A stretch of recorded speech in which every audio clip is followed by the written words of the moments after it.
This is the artificial intelligence voice of Stephen Bartlett, narrating this pod-slice summary of the Diary of a CEO podcast.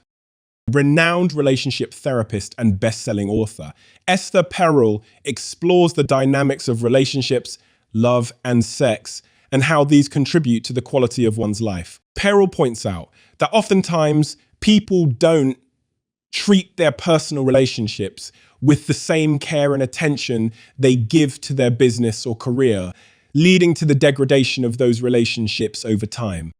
Perel explains, lack of presence in a relationship can lead to feelings of loneliness and abandonment. For instance, if someone spends most of their time on their phone or work, their partner may often feel alone and forgotten. This act of being absent, even when physically present, can lead to a relationship tug of war, where one person constantly tests the other's presence and commitment, which in turn can lead to tension and distance within the relationship. The therapist shares that such behavioral patterns typically emerge from childhood experiences, shaping how the individuals interact in relationships as adults. One key factor she indicates is everyone's need for both security and adventure from a relationship. Some people may grow up yearning for safety, connection, and grounding, while others might seek more individuality and personal expression. Consequently, this can lead to conflict when partners don't share the same needs within the relationship. That said, Perel believes those dynamics are not set in stone, explaining that individuals have the capacity to rewrite their relationship stories, transforming the influence and legacy of past experiences. Furthermore, she emphasizes the importance of recognizing patterns or dances formed between couples. These patterns, according to Perel, are not just what a person brings from their childhood, but also what two people in a relationship create together. Crucial point she makes is that these dances can lead to a recurring cycle of conflict. For instance, a person feeling alone in a relationship triggers a resilience strategy in their partner, leading to a back and forth of unresolved tensions. This can arise in any topic of conversation, including money, kids, sex, trips, or in-laws, thereby contributing to a recurring conflict loop.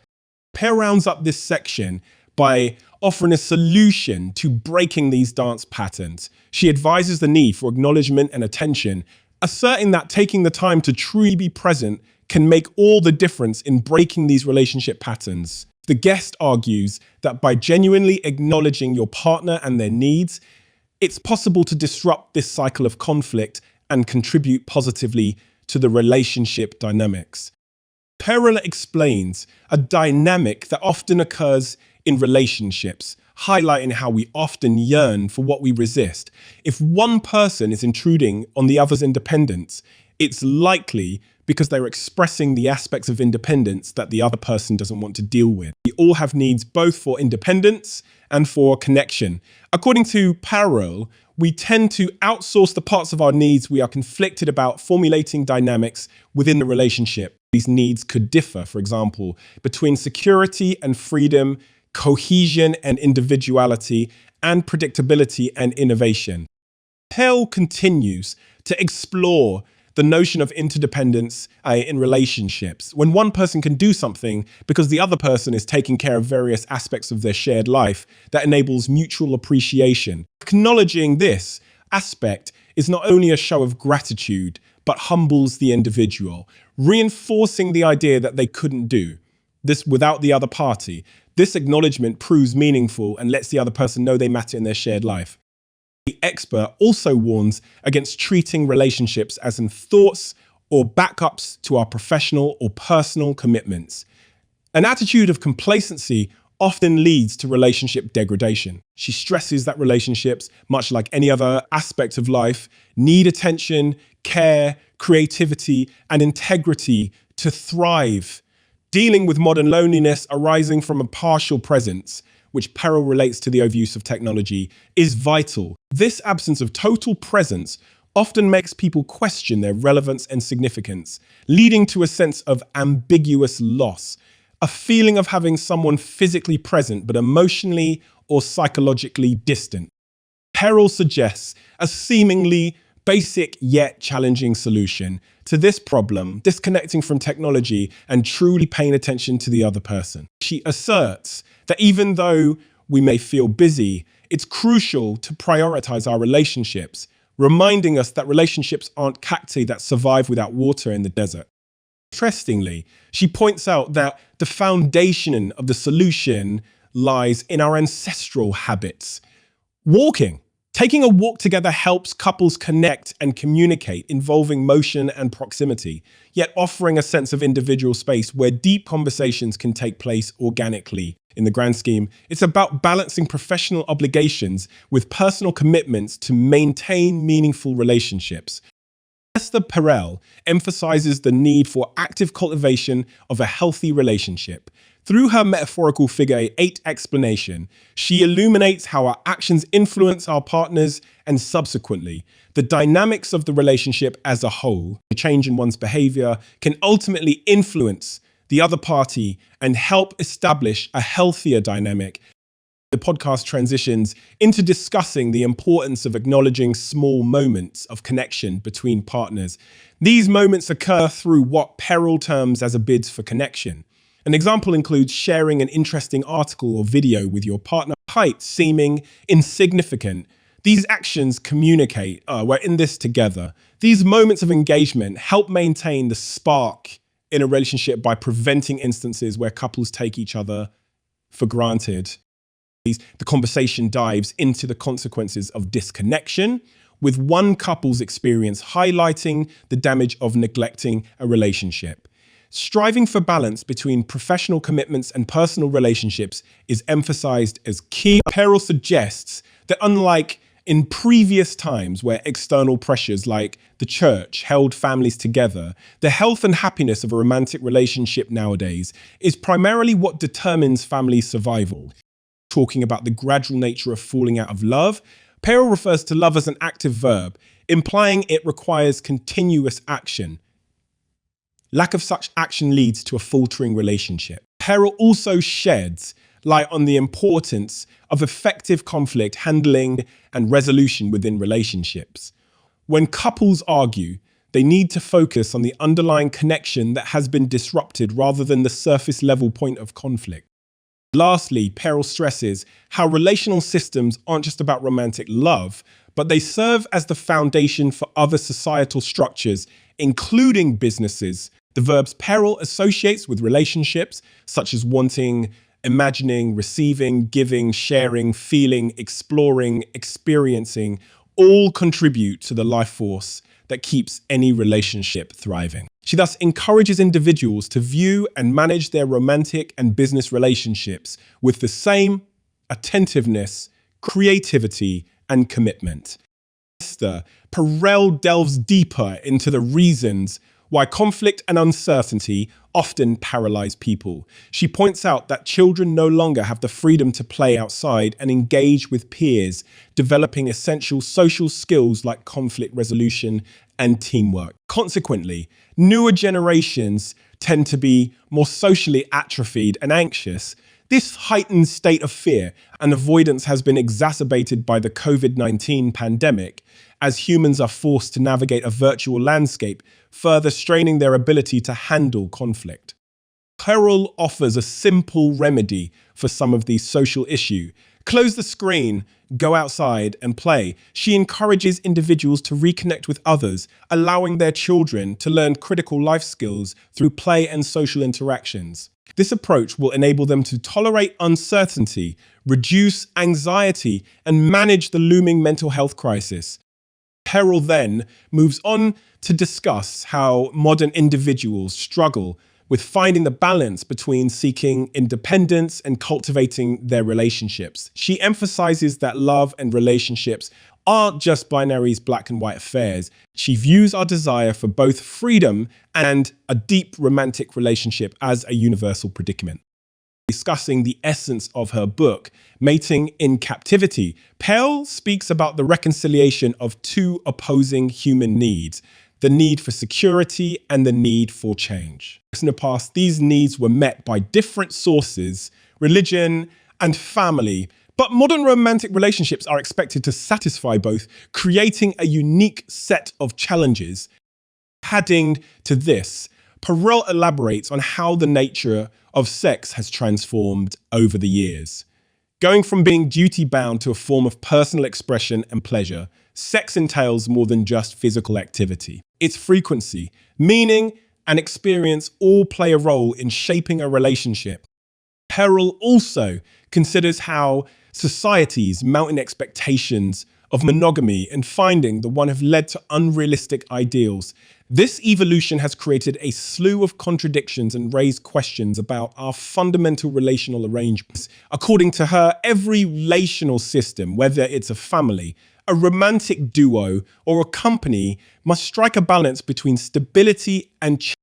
Finally, she differentiates between the romantics and the realists. Romantics live in the realm of imagination, always seeking new ways to transcend limits, while realists are grounded in practicality, accepting life as it is without the constant need for more. However, Perel doesn't associate these traits with gender, emphasizing that these dynamics can be found in all couples, regardless of their gender identities.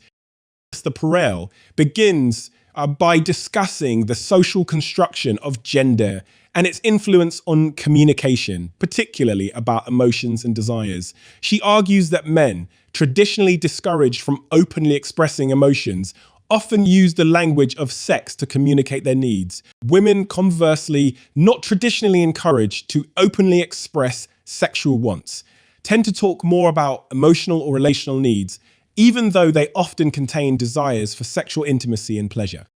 Highlighting the changing landscape of sexuality due to feminism and gender equality, Perel explores their implication on relationships and the understanding of sex.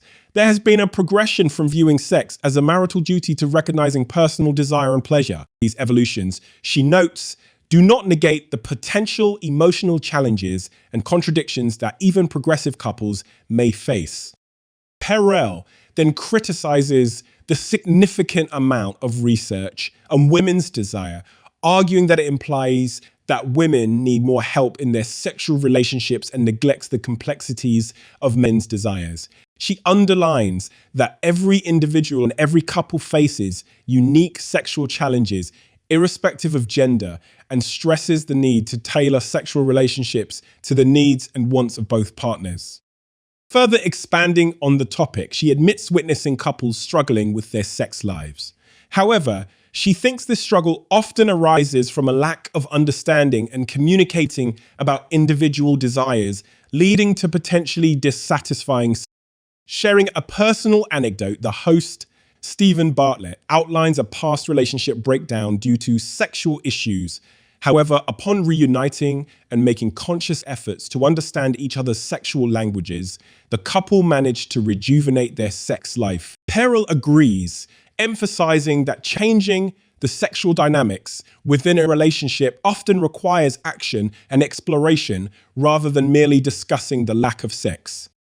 Next, Perel tackles the topic of rejection and its significant impact on the emotional and sexual vulnerabilities of both men and women.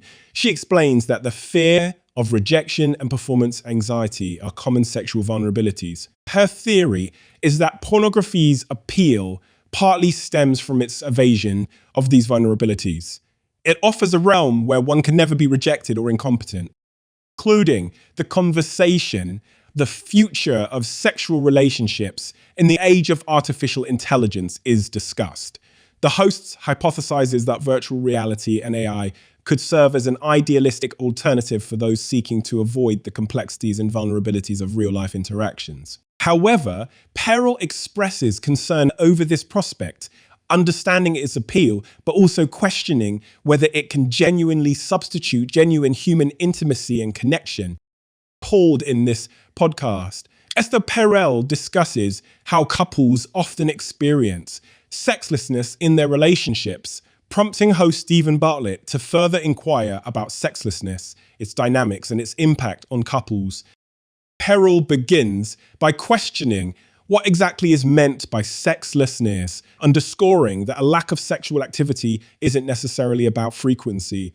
It could involve an absence of intimacy that extends beyond sex, a lack of physical touch, holding, kissing, or any form of affectionate contact. Importantly, she talks about room for diverse definitions of a sexually fulfilling relationship, asserting it's important to ask couples what they want and whether they are willing to take necessary action to achieve it.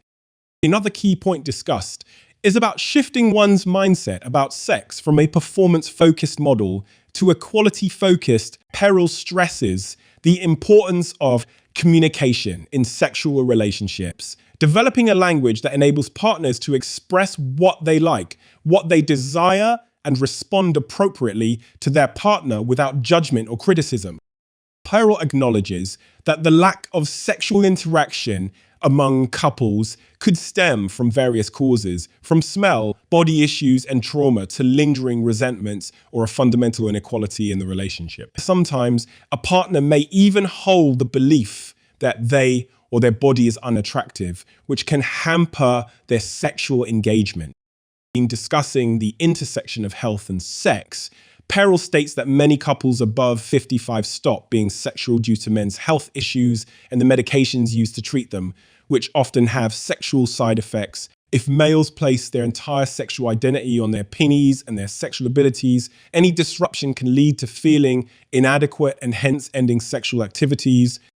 In asking Bartlett about his most sensual sexual experience without having sex, she relates the showering together experience he describes to the early sensual encounters children have when being washed by caregivers. He segues into their discussion of the role of sexual fantasies in overall sexual health and fulfillment. Perel explains that anxiety and shame over sexual fantasies lead people to withdraw from their partners, fearing judgment or rejection. However, she stresses that many carry shame and guilt from negative or traumatic sexual experiences, highlighting that a considerable number of people have had this form of sexual assault or violation experience. Her aim, then, is not to immediately dive into resolving sexlessness, but rather to bring to light the complex dynamics behind it, so couples can start having more open, understanding conversations about their sexuality. The host, Stephen Bartlett, and guest, Esther Perel, delve deeply into a discussion about infidelity. Bartlett kicks off the discussion by asking why individuals cheat in relationships. Perel, drawing from her decade-long study on infidelity, says that reasons for cheating could range from loneliness, sexual frustration, resentment, vengeance, the need for constant affirmation, or even an attempt to escape oneself. She revealed that her studies found that infidelity can also occur in happy couples and doesn't always mean that the individual wants to leave their partner. Perel points out that infidelity is not just about sex. It's about feeling alive and reconnecting with some essence of themselves that they may have lost. She criticizes the notion that has long justified men's propensity to cheat, rationalizing it as their need for novelty and excitement, while women cheated only because of loneliness. She asserts that women had different fantasies than men but prioritized safety over desire due to the social and economic consequences of infidelity. When Bartlett inquires how to maintain novelty in long relationships, Perel advises couples to do new things together that allow them to be unpredictable to each other, providing an opportunity for exploration and creating a space for aliveness in the relationship. Perel suggests that individuals are most drawn to their partners when they see them in their element, passionate and competent, when they reunite after being apart, and when viewed through the eyes of others. This can help them see things they no longer pay attention to, keeping the relationship engaging and fresh. Reflecting on the consequences of cheating, they conclude that affairs can sometimes make the betrayed individual value their partner more, realizing someone else found them attractive. However, Perel suggests that if partners were to channel the creative imagination and effort put into the affair into their relationship instead, they would be in a much healthier state. In the podcast, Bartlett and Perel discuss various key aspects around relationships, from novelty to conflict resolution. Bartlett and Perel emphasizes the importance of keeping things fresh and invigorating in a long-term relationship. Perel suggests that engaging in new activities together or viewing your partner through the eyes of others can revitalize attraction and desire in a relationship. Perel introduces the concept of maintenance sex, acknowledging that while erotic couples have a lot of maintenance sex, occasionally there are unusual, hot, and surprising moments. They understand that each person has their own erotic interiority and are unperturbed by it. The same point she makes is to approach your relationship artfully. There's an encouragement for couples to innovate and be creative to keep their relationship lively. Bartlett reveals the most replayed moment from their relationship talks is about balancing love and desire and being engaged, giving your best to your partner. They touch on the problem of continually recycling the same arguments in your relationship, which speaks to the issues covered in Perel's 1-hour online course, Turning Conflict into Connection. This course aims to teach how not to drown in the same arguments and view the underlying unmet needs behind criticisms, turning negative sentiment overrides into positivity.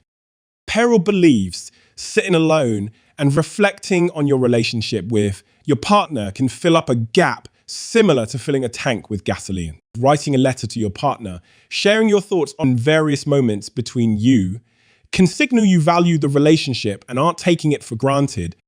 Perel prompts listeners to approach conflicts or differences with an open mindset and not as uphill battles that must be won. Learning from arguments and treating the resolution as an accomplishment, not necessarily an agreement or a compromise, is the crux of the course offered by Perel. Cultivating, a growth-oriented attitude, even in the face of conflict, can lead to a stronger connection within the relationship. There is emphasis on the importance of honest communication and effort, with Perel firmly asserting that transforming conflict into connection requires accountability. Bringing it to a close, Bartlett asks the piece of advice she received in the last decade that she thinks about frequently. Perel recounts her father's advice, stressing the importance of human decency over wealth, fame, or education. This, she felt, was about keeping grounded and focusing on what truly matters in life, reflecting that even in the realm of relationships, the essence of true connection lies in the decency and kindness of the other person.